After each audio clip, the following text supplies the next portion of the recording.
गवाही ऐसी जिसने लोगों को सोचने के लिए मजबूर कर दिया। ऐसा कहा जाता है कि असफलता सफलता की दिशा में एक कदम है, लेकिन अगर आप 2 बार असफल होते हैं तो एक आदमी निश्चित रूप से हार मानेगा। लेकिन यह कहानी एक अपवाद है, दिलीप वाघ नाम के एक युवक के लिए। दिलीप ने एक फिल्म 3 बार बनाई और तीसरी बार जो सफलता मिली उसमें दिलीप का घर भर गया, वो बहुत सारे पुरस्कारों से।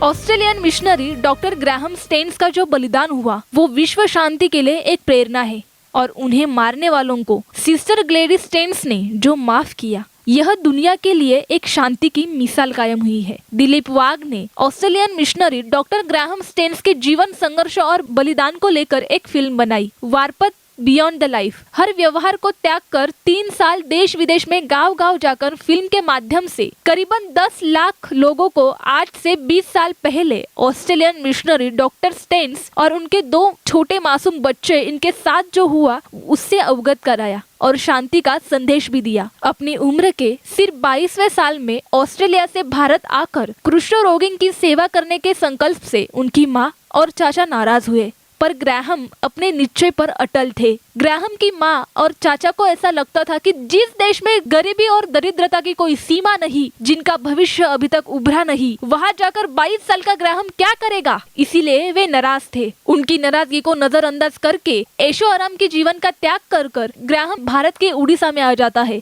सबसे बड़ी बात, भारत में ग्राहम स्टेन्स खुद होके नहीं आए थे, उनको उड़ीसा बारीपाड़ा के लोगों ने बुलाया था और उन्हीं के बुलावे पर वह उड़ीसा में आए थे। उस समय कुष्ठ रोग यानी लेप्रोसी समाज के नजरों में मानव के लिए एक श्राप जैसा था। जो लोग इसका शिकार होते थे उनके शरीर से बदबू आती थी, उनके हाथ पैर सड़ जाते थे, समाज और घर परिवार वाले उन्हें स्वीकार भी नहीं करते थे। ऐसे में चंद्रपुर में बाबा आमटे, अमरावती में शिवाजीराव पटवर्धन और ओडिशा में ग्राहम स्टेन्स इन पीड़ितों के लिए सेवा कर रहे थे। समाज और घर परिवार से निकाले हुए लोगों के जीवन में जीने की उम्मीद लाना ग्राहम का जुनून बन गया था। ग्राहम उनके लिए मसीहा से कम नहीं थे। ग्राहम के साथ अपनी पत्नी ग्लेडिस, बड़ी बेटी एस्तर, बेटा फिलिप और तिमोथी भी सेवा में समर्पित थे। ग्राहम को भारत आकर अब 30 साल हुए थे। एक दिन 22 जनवरी 1999 की काली रात, ग्राहम, उनका बेटा फिलिप 7 साल, तिमोथी 9 साल अपनी जीप गाड़ी में सो रहे थे। रात के 12 बजे 50-60 लोग अचानक से आते हैं और साथ लाए डंडे, कुल्हाड़ी, भाले, त्रिशूल से उन पर हमला कर देते हैं। मारपीट करके उन तीनों को गाड़ी के अंदर जिंदा जला दिया गया।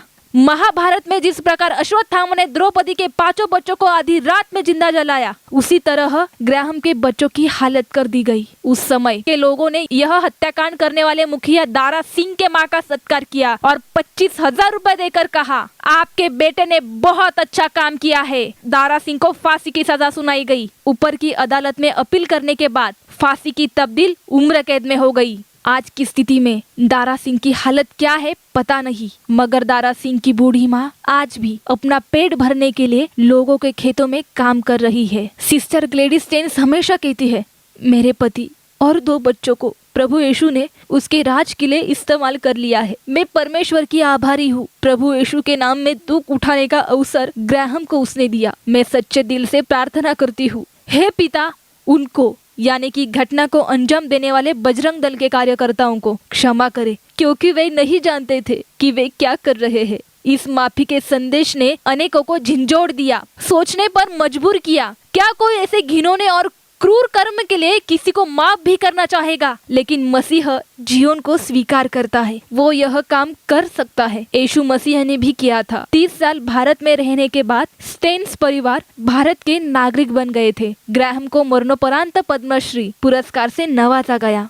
ग्राहम स्टेन्स की पत्नी ग्लेडिस स्टेन्स की मन की उदारता और शत्रु के लिए क्षमा की प्रार्थना कर प्यार जताना, इस व्यवहार से दिलीप वाघ प्रभावित हुए। बिना परमेश्वरी सामर्थ्य के यह बर्ताव संभव नहीं है। अगर ऐसा होता तो आने वाली पीढ़ी के लिए कुछ करना होगा। यह बात दिलीप ने ठान ली। दिलीप वाघ ने ग्राहम के जीवन पर काफी संशोधन किए। सन 2003 में ग्राहम के जीवन पर फिल्म बनाना शुरू कर दिया और फिल्म को नाम दिया बलिदान एक सच्चाई। शूटिंग के 10वें दिन कुछ कट्टरपंथियों ने असामाजिक बखेड़े के कारण शूटिंग बंद हो गई। पुलिस केस, अखबारों की सुर्खियों का परिणाम, लाखों रुपयों का नुकसान। 8 साल बाद फिर से दिलीप ने नए कलाकार लेकर नई शुरुआत की। फिल्म का नाम बदलकर वॉरपथ रख दिया। फिर से कट्टरपंथियों ने की हुई लड़ाई, मारपीट के कारण शूटिंग का काम अधूरा रह गया। सभी शूटिंग वाले लोग भाग गए। दोबारा लाखों का नुकसान। कट्टरपंथियों का कहना था, हमारे देश में क्या महात्माओं की कमी थी जो तुम एक विदेशी के जीवन पर फिल्म बनाकर देश की शांति भंग कर रहे हो। लेकिन दिलीप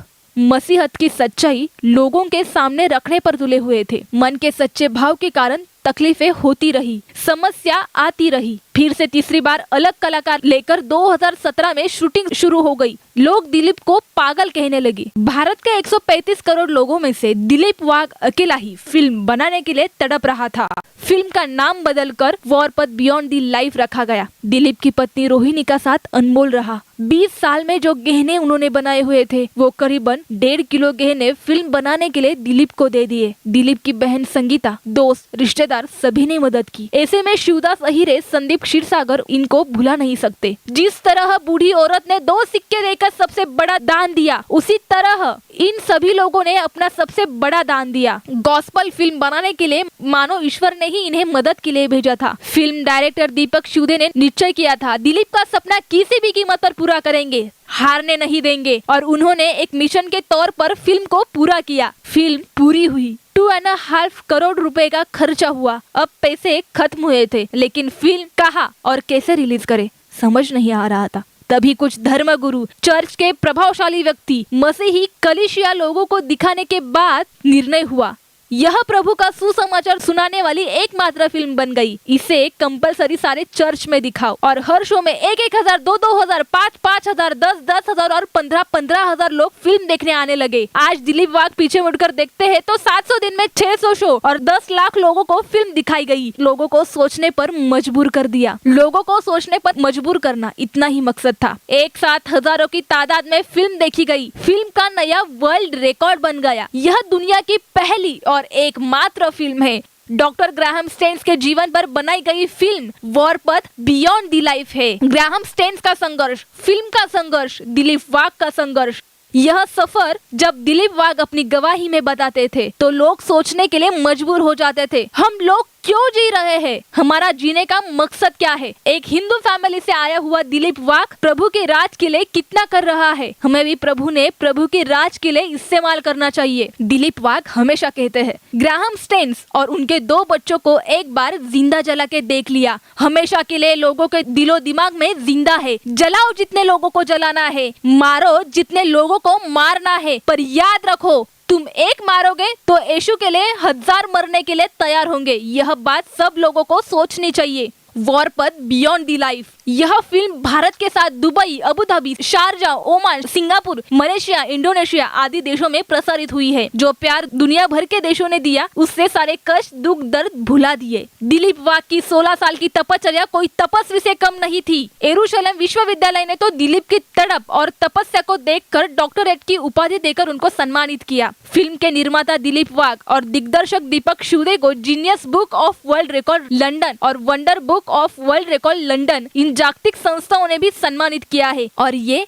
अपने आप में बहुत बड़ी बात है। अमेरिकन फिल्म फेस्टिवल में दिग्दर्शक दीपक शिवदे को बेस्ट डायरेक्टर का सम्मान मिला। इस फिल्म को मिलन फिल्म फेस्टिवल में इटली में 5 पुरस्कार, नाइजीरिया फिल्म फेस्टिवल और भारत के कई राज्य द्वारा 50 से अधिक पुरस्कार इस फिल्म को मिले हैं। यह प्रभु की असीम कृपा का दर्शक ही है। मैं दिलीप वाघ यह मानता हूँ कि जिस तरह ग्राहम स्टेन्स को प्रभु ने अपने लिए कार्य करने का अवसर दिया, उसी प्रकार मुझे भी मेरे योग्यता अनुसार काम दिया। मैं प्रार्थना करता हूँ इस फिल्म के निर्माण में जिसने भी न्यूनतम से न्यूनतम योगदान दिया हो, हे प्रभु तू उनकी हर जरूरत पूरी कर दे। ईश्वर के महान सेवक ग्राहम स्टेन्स और उनके परिवार को हम भारतीय आजीवन स्मरण करेंगे। वॉरपथ फिल्म के बाद किसी अन्य फिल्म का निर्माण नहीं करेंगे, यह बात लगभग दिलीप ने तय कर लिया था। लेकिन एक अनुभव ऐसा आया, जब भी वॉरपथ फिल्म जहाँ दिखाई जाती थी तो कोई शख्स आकर एक किताब गिफ्ट देता था। इस प्रकार 34 किताबें अलग अलग जगह से हाथ में आई, जो कंधमाल उड़ीसा 2008 से जुड़ी हुई थी। शायद प्रभु की कोई इच्छा थी, यह महसूस हुआ।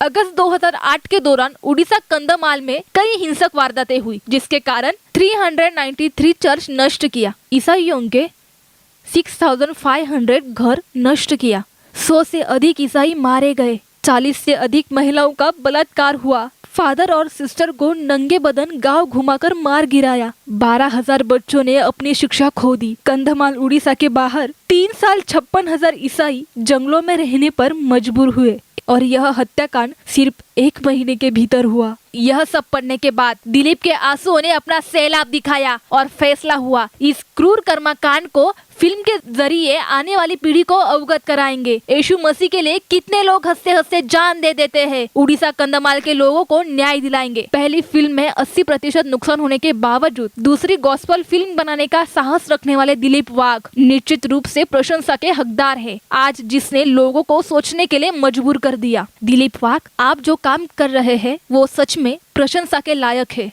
आप जैसा काम करने के लिए बहुत साहस की जरूरत है और हम सब आपके साथ हैं। अगर आपको प्रभु मार्गदर्शन करे, इस फोन पे नंबर पर सहायता कर सकते हैं 9604280275।